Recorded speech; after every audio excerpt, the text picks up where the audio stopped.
My guest today is Alistair King, legendary creative leader and the vice chair of Philipstown Wire Car Foundation. And today we're talking about storytelling that goes beyond awards and builds community. Alistair, welcome to Bite Size Insights. Thank you, Susie. Thank you. Alistair, you have been part of this story for quite some time, of this very small, poor, rural town where children have been doing these wire car races for over a decade. It's turned into an ecosystem of storytelling, from film to e-com to gaming, and this is to help raise funds for the Philipstown community.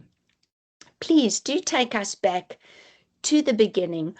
What was it about Philipstown and the children's wire car race that made you feel this story has to be told?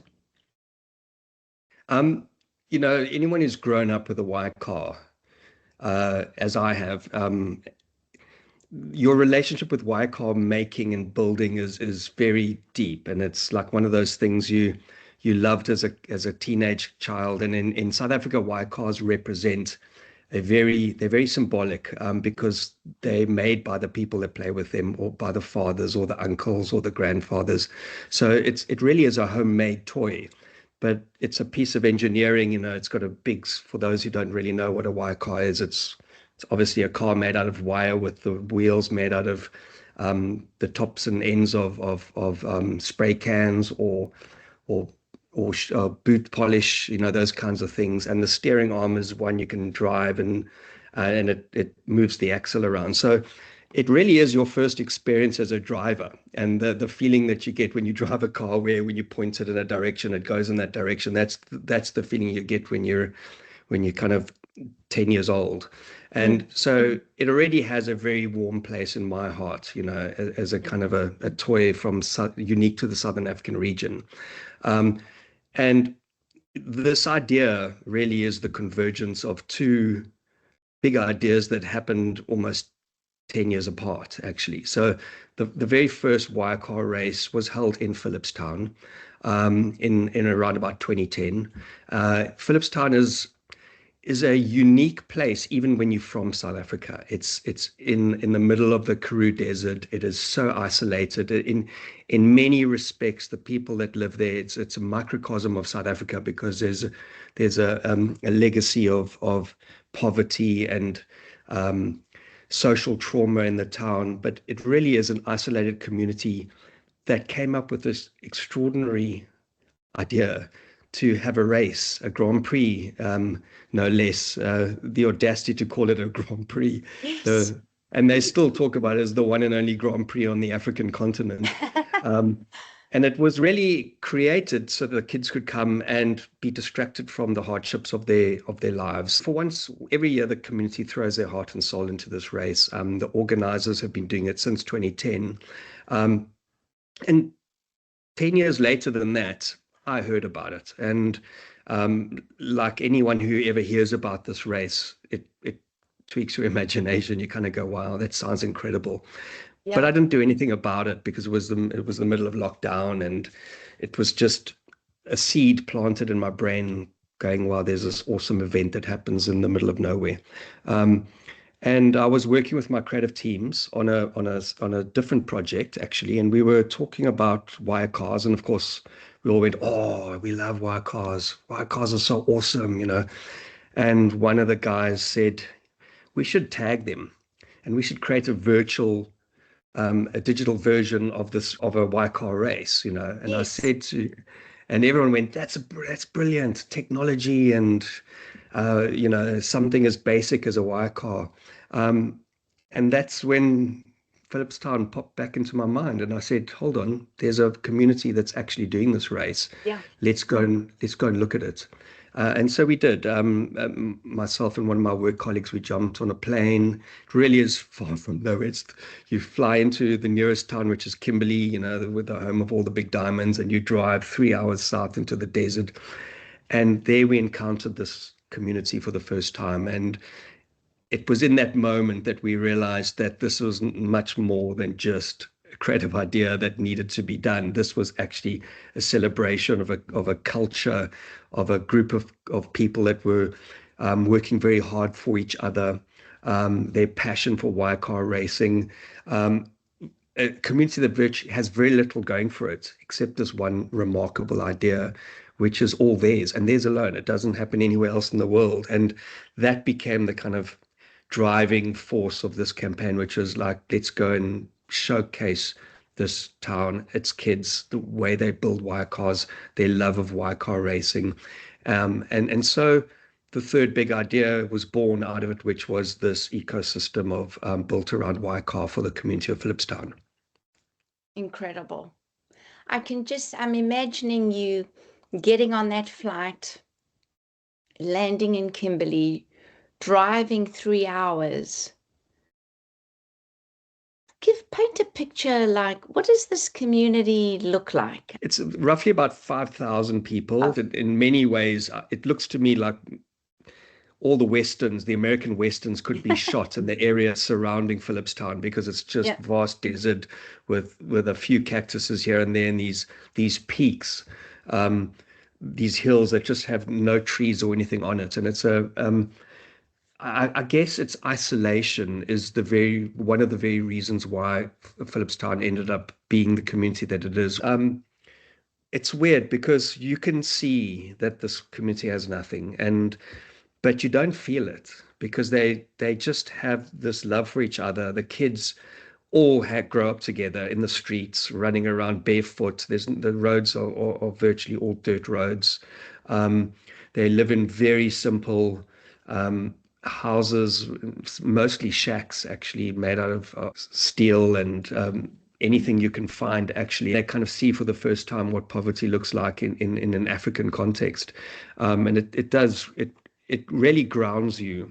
When we were working there, it grounds you in why you're doing it, and the impact that you need to make, creating a creative idea to creating something that's going to make people profoundly moved and inspired. Actually, what was very clear was at no point did we want to create a film or an ecosystem that was around pity in any way, because when you're there, you don't feel pity for anyone, because they're so vibrant and they're so proud, but you can't escape how difficult life must be there.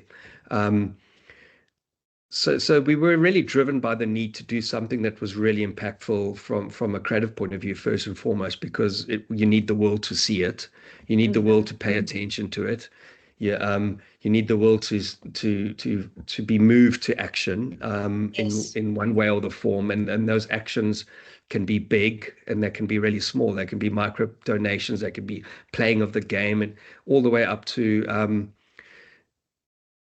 the way you talk to philanthropists and the way that they go, well, I would like to put a little bit of my cash into that community, because it really is a tiny little town that you will pass through in 5 minutes in your vehicle. This really is a focused exercise on one tiny little community that has this remarkable and beautiful thing.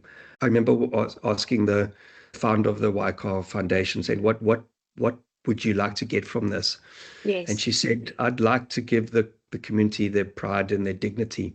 And I said, well, I think that's the very least we can give them. One of the stats that really got to me was when I went to the junior school. There were 1,000 kids in the junior school, 350 kids in the high school, which tells you that 2/3 of the kids fall out between junior school and high school. And so that really is where we're focusing our attention. We want to make those kids feel important, make them feel seen, put things into place that can actually change their mindset to their own circumstances, and start to perhaps turn around or put in place some of the building blocks that can reverse what is clearly decades and decades of social neglect and poverty. You can't turn that around with an ad campaign. You've got to turn that around with something impactful, and then real commitment to seeing that through. And that's really the role of the foundation now, is to really carry through what the work has done to make people see it. Yes. You mentioned something earlier, like when you arrived there, you then realized that you were carrying a much bigger story. How has that evolved as you've gone through, through the time? No, I mean it's if you look at any creative product, whether it's music Mm-hmm. or film or something, Mm-hmm. you do get from it much heart and soul has been poured into it from a creative point of Yes. view.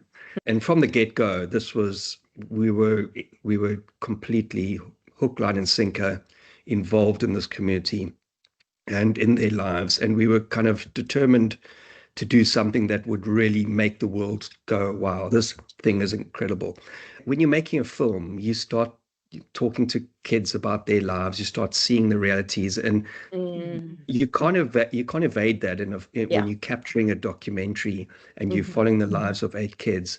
And so they present themselves to Mm-hmm. you, and in doing so, you get emotionally deeper involved Yeah. in the activities. I mean, the foundation that exists today is really made up of the committee that actually started holding the race all these years back, and they do it every single year. They're all residents of Philipstown. They're community leaders, headmasters, teachers, and residents of the community. And so they are as vested as anyone could be. I sit fractionally on the outside because I'm the only committee member who isn't resident of Philipstown. Mm-hmm. I've seen the amount of sacrifice they've put in for decades. Now, you know, I have meetings with them 2 or 3 times a week, and I can see how hard they are working to build services and things that make a difference to kids' lives. So I watched this. This is available on Prime. There are so many different powerful emotional contrasts in the film. As a mom, there's that scene with the mom talking to her daughter, and it's so heavy. You can just see the weight that is put on these kids to uplift a community. And then the film, without giving it away too much, there's that incredible moment where you've gone and digitized their race. It's commentated by a Formula One commentator, and the delight is, I was bawling my eyes out, and the Yeah. ending is just so heavy. Like you said, I can see what is on the film, but you've seen even behind the scenes. How has this emotional journey been for you? Yeah, I mean, it when you've been an ad man for 38, 39 years, and now I am sort of semi-retired. You're working on projects all the time. It's like boom, boom, boom, boom. You've got 3 or 4 going at the same time. And you move from one campaign to the next campaign to the next year to the following year to the you sort of never have time to sit and dwell on anything in particular because it's such a fast-paced industry for a creative person anyway.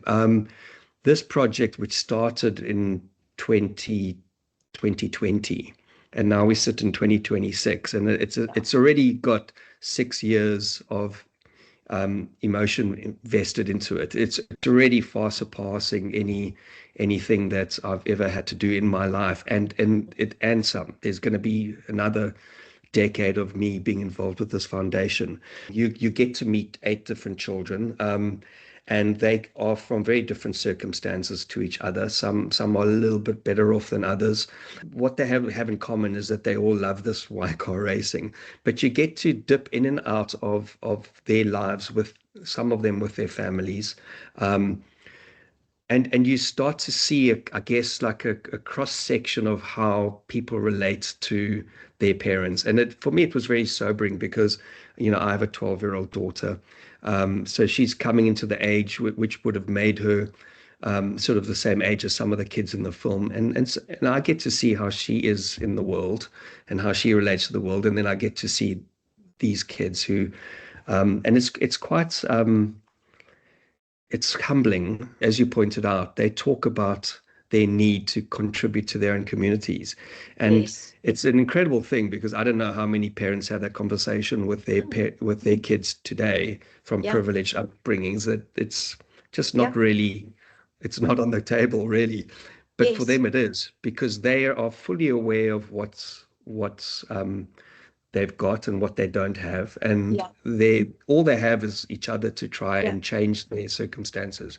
So the last thing we can do is arrive, and in fact Kay said this to us when we first came there. She said, don't come dishing out presents like Father Christmas. And I Yeah. said, no, no, we're not here to do that. She said, you'll break the community if you start throwing gifting things to people. Yes.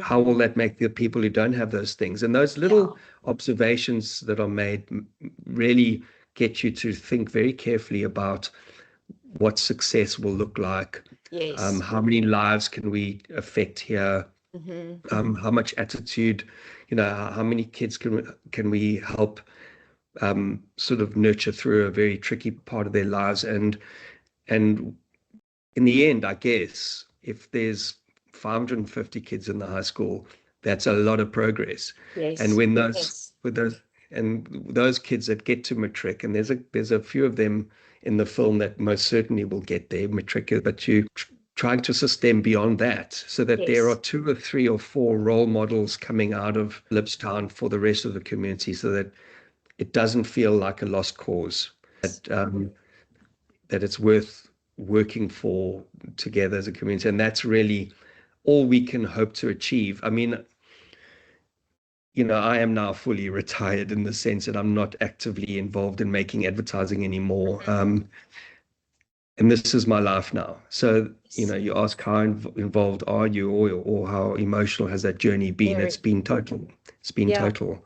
It's Yeah. an extraordinary thing to end your career on a job this Yes. important and with this much potential. Yeah.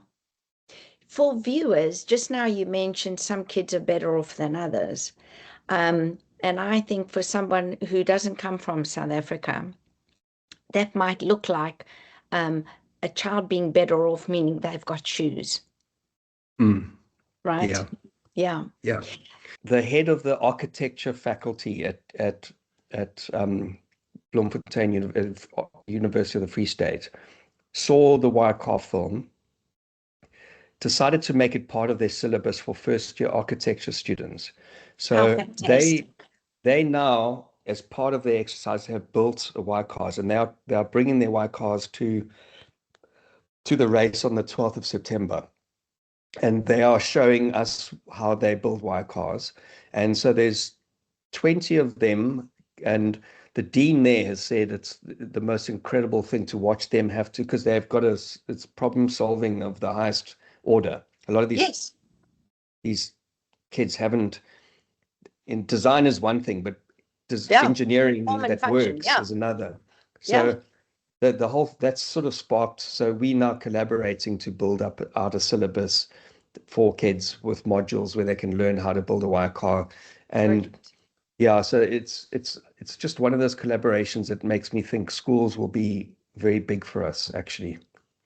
When you talk about the ingenuity of making the car in the film, when folks see it, first they'll see children running with no shoes on in, Yeah, really rough terrain. I mean, I can just feel it on my feet, thorns and sticks and stones. And the car has to be very rigid. It can't it's got to be, it's survive. got to last 3 kilometers. These kids will understand where to optimize it and Yeah, how to make it for yeah, that terrain. You mentioned the race is happening in September, yeah. um, that people are starting to come to Philipstown to watch the race, and there's nowhere actually for anybody to stay in a hotel. So if anybody wants to come, they need to bring a tent, you know. Well, Yeah. they have to hire a Winnebago. Over the Bago. Yeah. Okay. Yeah. Mister, you and I are both very big advocates for creating emotional connection. through brand storytelling, especially today when we've got this sea of sameness, this mental fatigue, disruption for disruption's sake. What do you think brands or creators need to remember about creativity in brand storytelling that genuinely leaves a mark? When I started advertising, I noticed very quickly that it's easy to get into advertising sameness because the pace of things, every category has its expected rules of behavior, or brands categories start to sound the same because they're all using the same words, they're all promising the same products, they're all speaking to the same potential clients, and that's how brands fall into the sea of sameness where one car ad looks like another, looks like another, looks like another. And it really is difficult to break that because it requires you as a creative person to go, what hasn't been done before? It requires the client going, oof, I can't think of an example of this again, but this seems right. It requires someone from the media company going, I'm going to get off my soapbox about the 30-second ad. I'm going to let you have a 45-seconder if that's what it takes, or a 1 minute if that's what it takes, or a 20-seconder if that's what it takes. There has to be this constant need to yin when others, to yang or yin when others yang. And it's the philosophy we all know, but in practice, it's virtually impossible to pull off.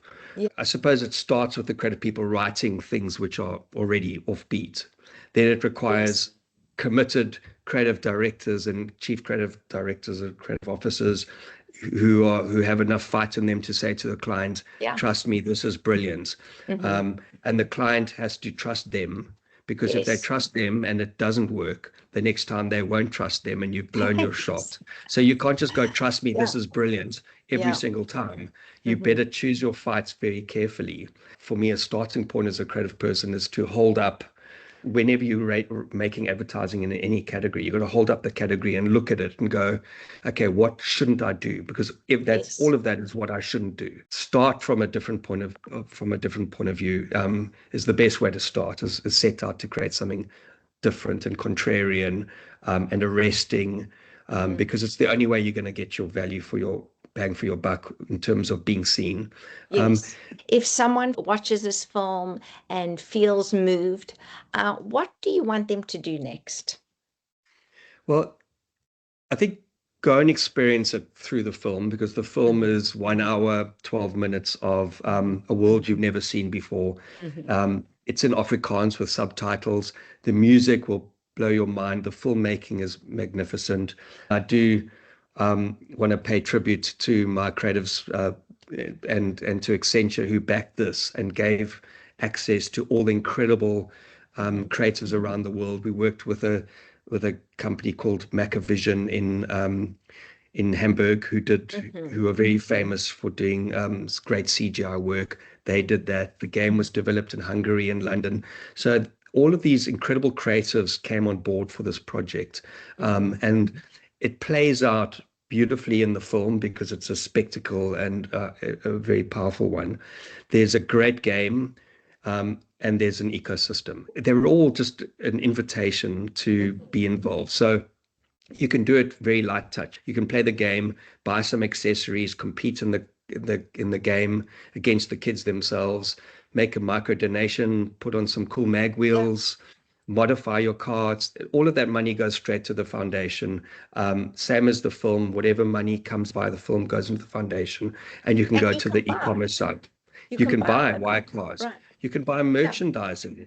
You can buy, we're working on a project right now where we actually are going to deconstruct a wire car.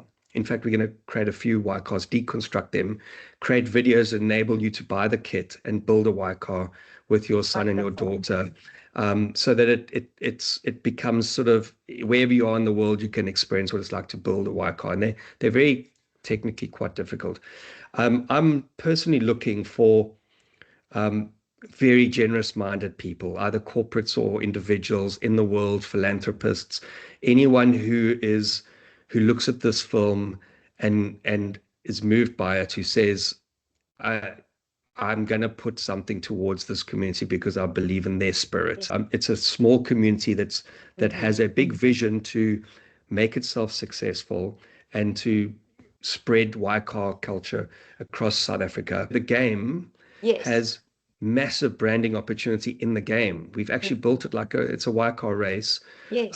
In Philipstown. So we mapped Philipstown entirely. Incredible. So you can actually go and race a car through Philipstown, and there's advertising space throughout it, much like a regular racetrack. So you can put your brand there, you can put your name there if you want.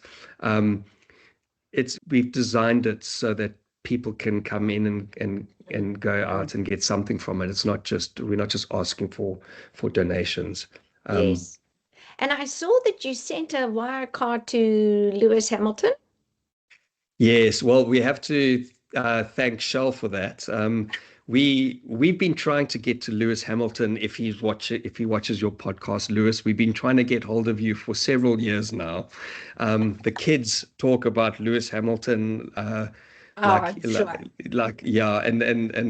so Shell asked us to do 2 F1. The first ever, I should add, the first car F1s ever made, to be taken to the Hungarian Grand Prix, which was this weekend. It was beautifully done. The builders used beadwork. They put in they numbered them like Charles and Lewis's car, 16 and 44. Yeah. They personalized it, and so we might even create an F1 kit as well, and go with it. So that's how brands can get involved. They can come and say, we're going to take your car to the other end of the world, and we're going to put it to someone. And that's how things change, Alistair, I had goosebumps literally the first time that I saw this. Thank you so much for sharing this. I'm going to put all the information, and fingers crossed that Lewis Hamilton gets to watch this. But thank you so much for your time. I know this will be a great success. Thank you, Susie. I appreciate it.